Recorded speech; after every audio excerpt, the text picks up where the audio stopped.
Trashy can be sexy. Trashy can be cool. Imagine it's 2012. You're on a crowded train in New York City in the middle of rush hour. You look to your left. There's a woman sitting there staring intently at her Kindle. Not gonna lie, I picture her in sort of a smartly tailored suit. And to your right, there's a grandmother just sitting there reading a paperback with a silver tie on the cover.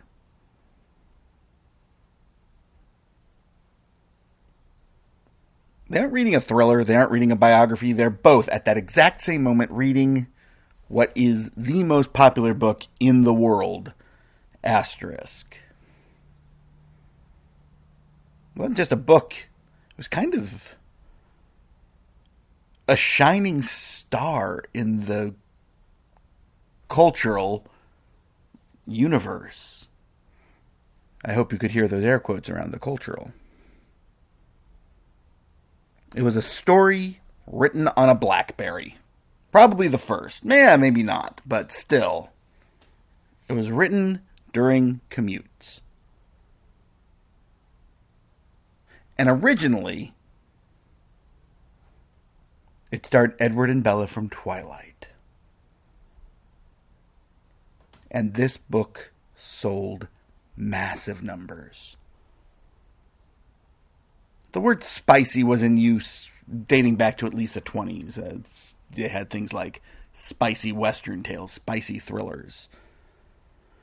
But this brought it to the modern audience. And what's funny is that it set off a boom, a sexual awakening of sorts that just blossomed and annoyed a lot of people. I bet you already know that today's episode of Trashy is all about 50 Shades of Grey. Because, yeah, that's trashy. Let me start with a bit I used to do. My ex Linda and I would go to bookstores a lot. And inevitably, on one of the front tables, 2011, 2012, there would be a copy of 50 Shades of Grey. And I would grab the book, and I would wait for her to wander towards the back, and I'd yell across the thing, "Hey, you want me to pick up another copy of 50 Shades of Grey? You wore through the last one." And she would give me the look. That meant I was in trouble. But it's very different to sort of look back now at what that moment was. And it's really interesting because you have to sort of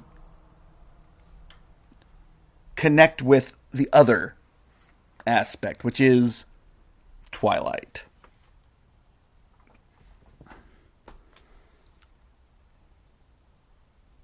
So at that point, the internet was not new, but it was a thing that hadn't yet become the social media place. It was getting there. You already had MySpace around, Friendster, very, very early phase of Facebook.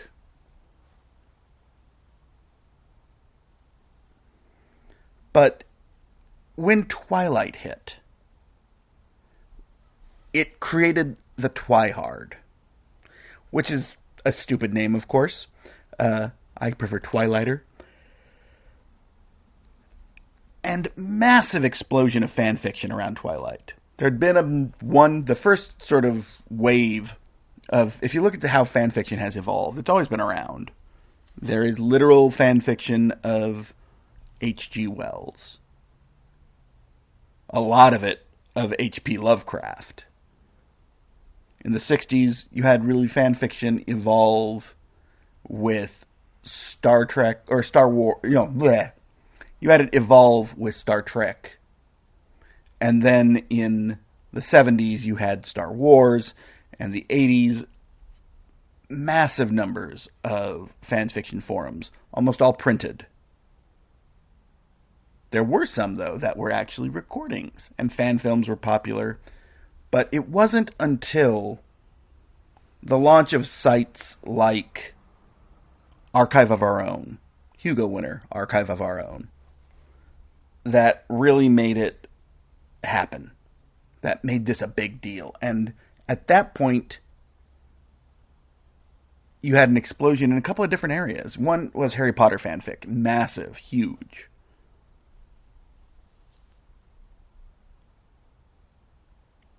But really, it was Twilight fanfic that really hit huge. And Snowqueens Icedragon posted a story called Master of the Universe. And it wasn't about the characters that we know from 50 Shades. It was about Edward Cullen and Bella Swan.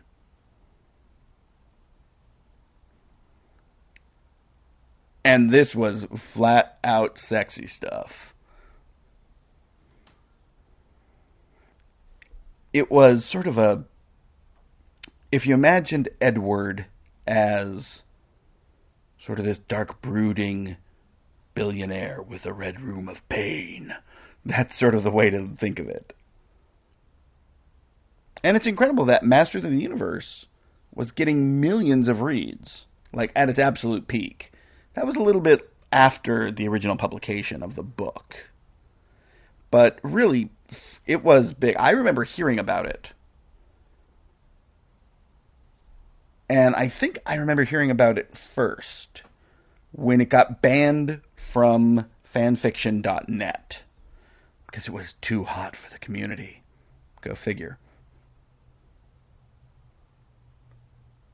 But really the key here is this idea of bringing aspects of BDSM, bondage, sadomasochism, dominant submission. There's all sorts. It's an acronym that contains a half dozen other acronyms. Basically, sexy stuff. Like bondage, like sadomasochism, like dominance, like various forms of play.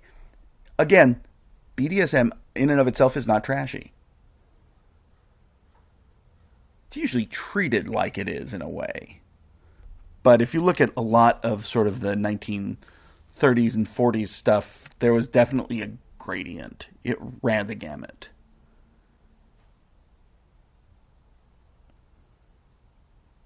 And that's what Master of the Universe really dwelled in.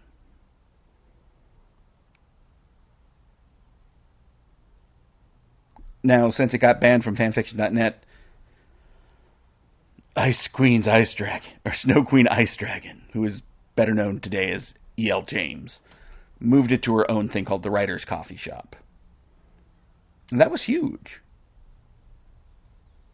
She had a massive following. And the community, it's sort of weird. You could look at the community as the publisher. It's sort of the way that fan fiction works. I don't quite buy into that. It is way more complicated. But it was something where the author was directly presenting their works to the audience. And it was catching on in a way that it really never had before. For a single work.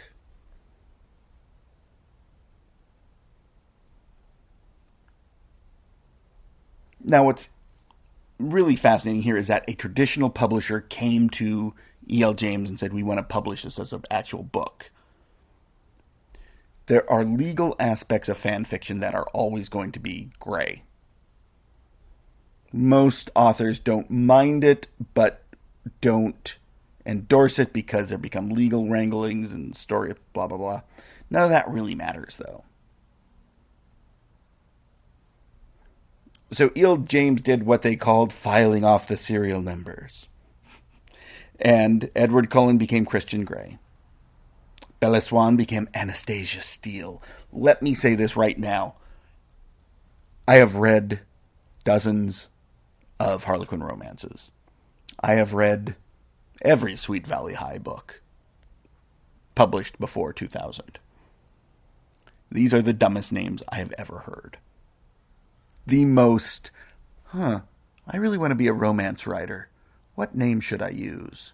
And then she spun a two-sided wheel and it lined up with those.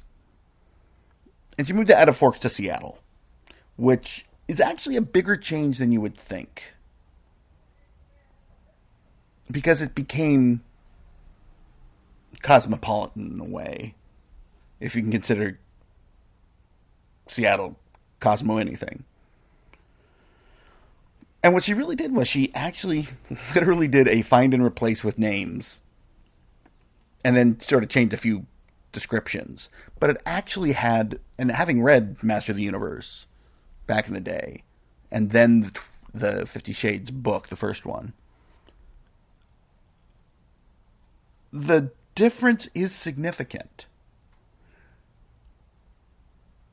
But it's also minor. It makes it feel different. And in my opinion, better. And I'll get to that in a minute. Now, a lot of people say this is the first fanfic to mainstream sort of path, and that's not at all true. Philip Jose Farmer's entire career was based on that. Clark Ashton Smith. Hundreds of writers have been doing this. Sometimes filing off the serial number, sometimes not. You can think of something like A Feast Unknown, another sexy book by Phil Farmer, that did much the same thing for Doc Savage and Tarzan. Now, you have this sort of idea that we now have this book that came from the fan fiction world. And now it's become a big seller. And in 2012, it was everywhere. And this is the idea of mommy porn. It was sexy enough to turn a woman on, but mainstream enough that you didn't have to feel dirty about it.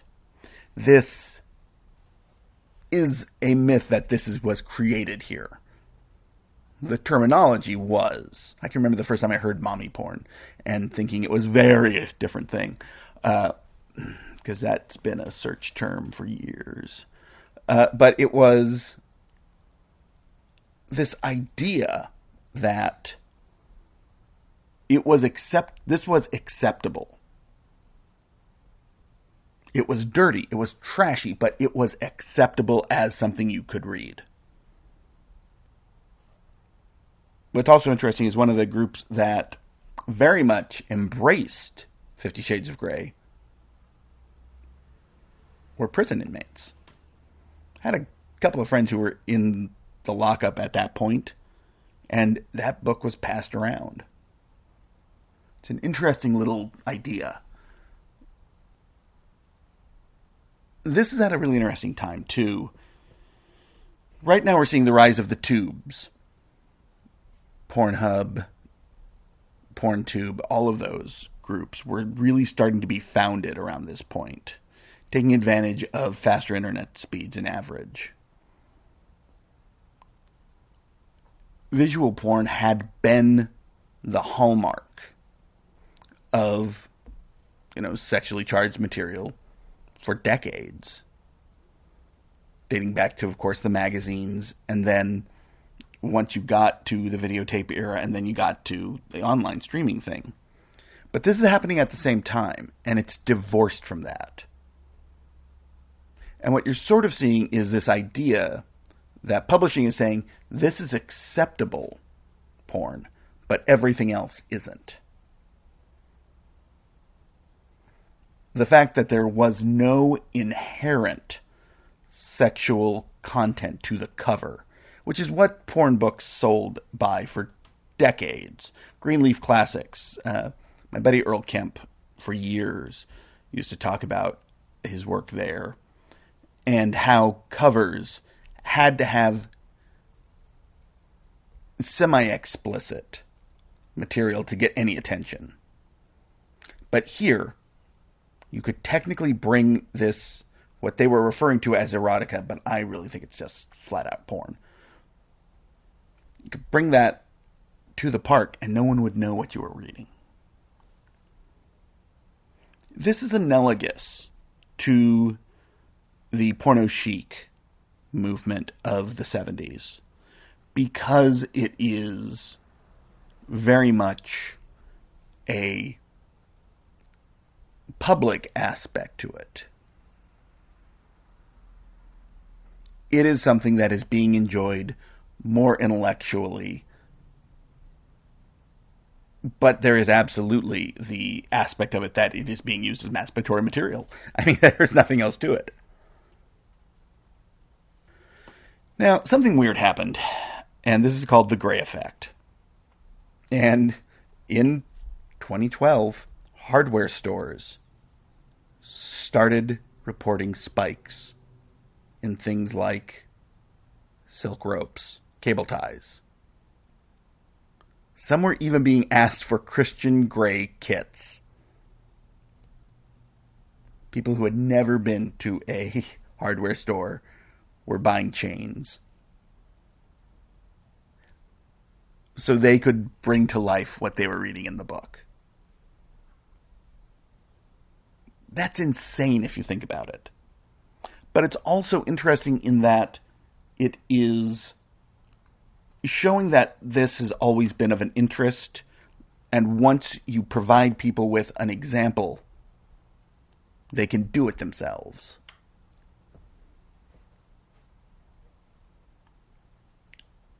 The other big thing is that you would have book clubs. And book clubs, online book clubs in particular, were very popular from 2007 till today, honestly, but there was a period where they were really, really important. And the ones that took on 50 Shades of Grey would often turn into discussions of, boundaries, desire, contracts, and they would, do this in a traditional book club setting, in traditional book club talking methods. It's very, very different. And it became a communal event. Now, what's interesting is, a lot of people point to this as the beginning of BDSM as something that a spotlight could be shown on, and the rest of the world won't revile. That's not at all true. Betty Page partially proves that. There's a lot of sort of steps along this way. But the existing community was annoyed at how they were represented. Some of them even thought it was a dangerous misrepresentation. That is, you can make a argument for that because it actually looked wrong. Because there's sort of these concepts, things like safe, sane, and consensual, risk-aware consensual kink, all of that. And they felt that that was missing from the books, or at least a real concept of what they meant. And they point out that Christian Grey's contract with Anastasia was used more as a tool for coercion than a exploration of a consenting relationship within a kink context. And I think that there's legitimacy to that argument, absolutely. In the books, Christian ignores Anastasia saying no, what they call soft no's, pushes past her boundaries, and specifically makes a financial power dynamic where she can't say no realistically. There was the line from someone, Christian Grey isn't a dominant, he's just a billionaire with boundary issues. Fuck yeah, that's exactly right. And while it didn't establish it, it definitely used the stalker with this romantic archetype concept. Because Christian tracks Anastasia's phone. He shows up at her workplace, at her mom's house. He even buys the company she works for just so he could be close to her. It is a stalker's tale. It's not a long way different from what we saw in the 30s, 40s, and 50s with romantic pursuit stories. It's just with a different context. And this idea that the stalking, the soft nose, all of these sort of impacts are less important now because they are being placed in a mold of romance. Because porn was never pushed as romance. At least not the mainstream stuff. But this was.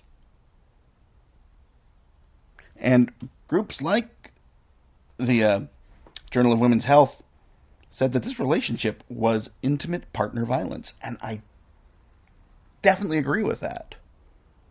And it wasn't just about the spice. It was about the normalization of a toxic relationship.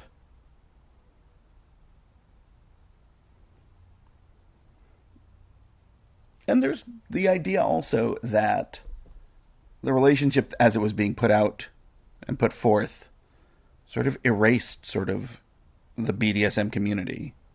Or that they're being caricatured. Yeah, that could be legit. But my God, did it sell and sell huge.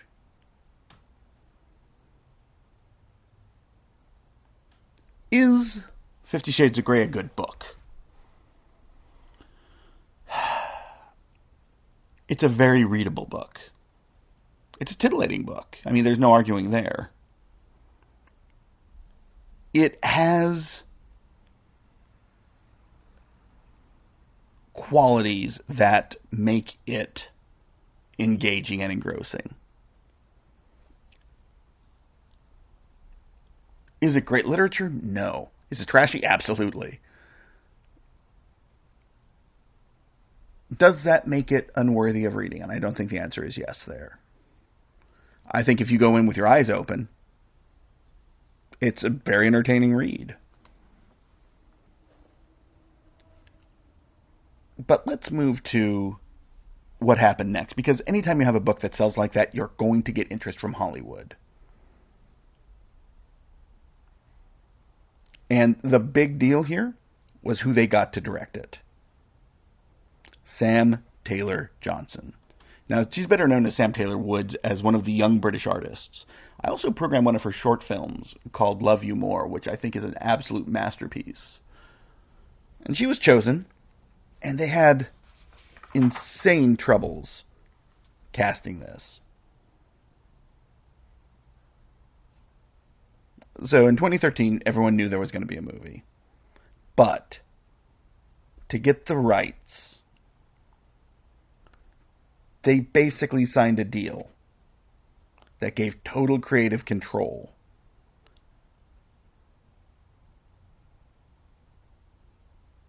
to E.L. James. That's nuts. I understand why. And hell, William Saroyan would have loved this with any of his films. But it was a big deal. And the initial casting announcement when it happened was huge. Charlie Hunnam, an excellent actor, was going to be Christian. And Dakota Johnson was going to be Anastasia. I love Dakota Johnson. Unironically, she is wonderful. She's not the best actor in the world, but she has an authenticity to her that I really appreciate. She's my favorite Nepo baby.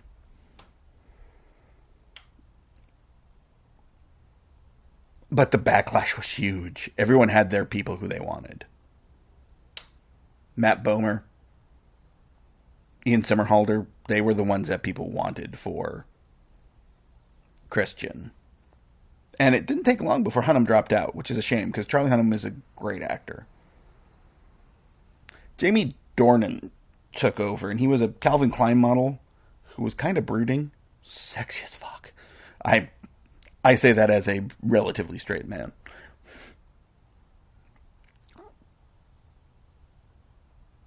But the set, because of the clash between the director and E.L. James, was insane. And Nowhere Boy, which is Sam Taylor Johnson's previous film, was great, and she did an amazing job.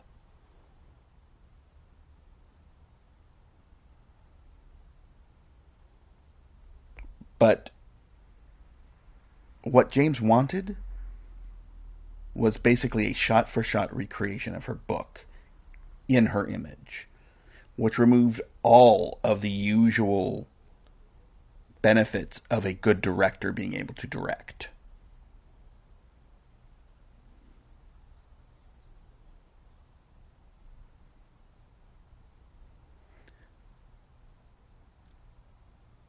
Now, they really had fights over everything, from dialogue to the shape of a dress, lighting.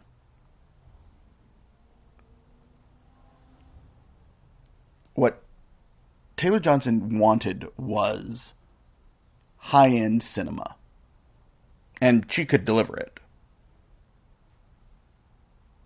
James wanted the reality of her characters to still shine through. And Taylor Johnson described the process as trying to walk through a swamp with weights on your ankles. And she only directed one movie. She probably made more money making Twilight or making 50 Shades than she did anything else in her career. And to walk away from that much money is a big deal. And I understand why. And in 2015, Valentine's Day, perfect Valentine's gift, it came out. And what's incredible is that it was savaged. Like, just absolutely ripped to shreds. Supposedly there was no chemistry between Johnson and Dornan, and I only watched half of it. I've never watched the whole thing. And there is a lack of chemistry. I put that more on James and her influence trying to guide it, less than either on them or on Sam Taylor Wood or Sam Taylor Johnson. I really think that they were put in too confined a shoot to be able to make a great movie where they had actual chemistry. But it made $500 million worldwide. And the event itself was bigger than the reviews, which we've known for decades, but that was really the moment. And it was an R-rated film. And it made huge money for that.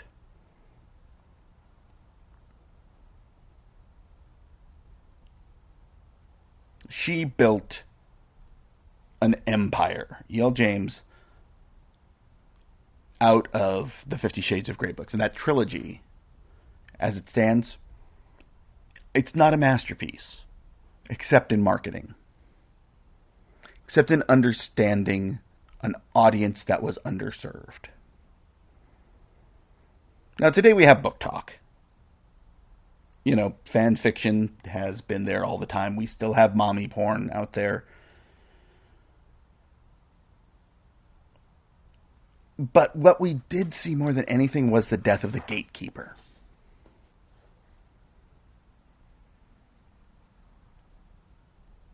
Because really, one thing that 50 Shades did was it opened up the ebook market to people who might not have been as big into it, but they wanted a way to privately read it. It was the all-time top seller on Barnes & Noble ebooks for years and years and years. I think it still is. Kindle Direct Publishing. was a massive benefit of that, because everyone thought they could tap that market, and that's a free way to do it.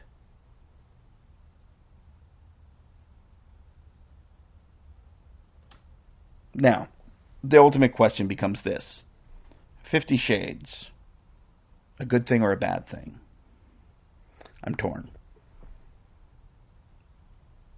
Because it brought fan fiction to a new level. I wouldn't say making it acceptable, but making it more visibly present.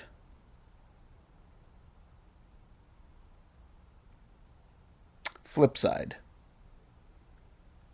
it did set back the idea of BDSM as an acceptable lifestyle choice a fair bit by muddying the waters more than anything. Same time, I think it's a good read. I honestly do. It's fun. I can pick out a million small errors here and there.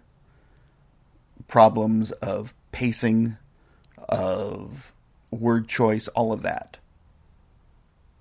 But it still adds up to a titillating and entertaining read. Even when you see something coming down the pipe super fast, it still pays off. That's weird.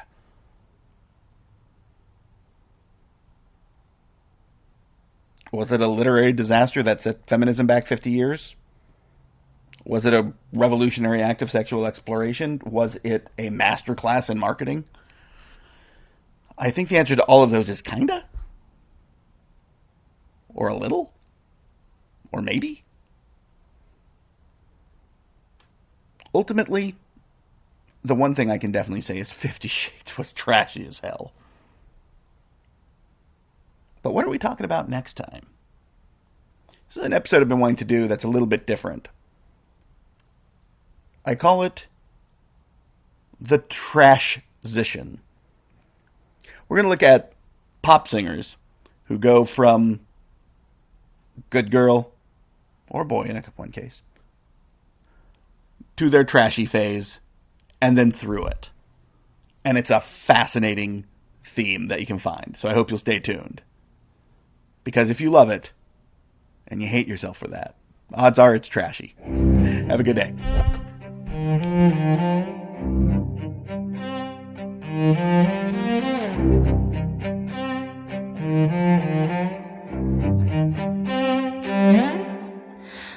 Trashy can be sexy. Trashy can be cool. The one thing that is always there with you.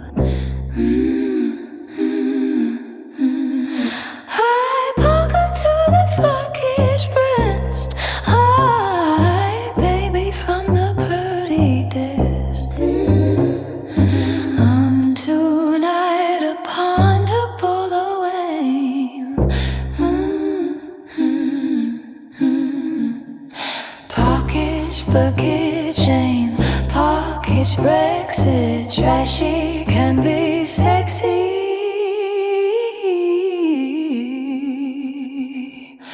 Trashy can be cool. The one thing that is always there with you.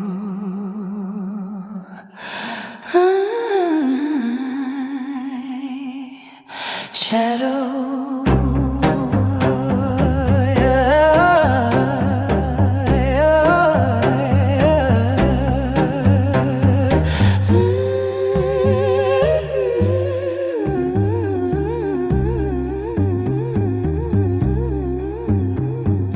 Trashy can be sexy.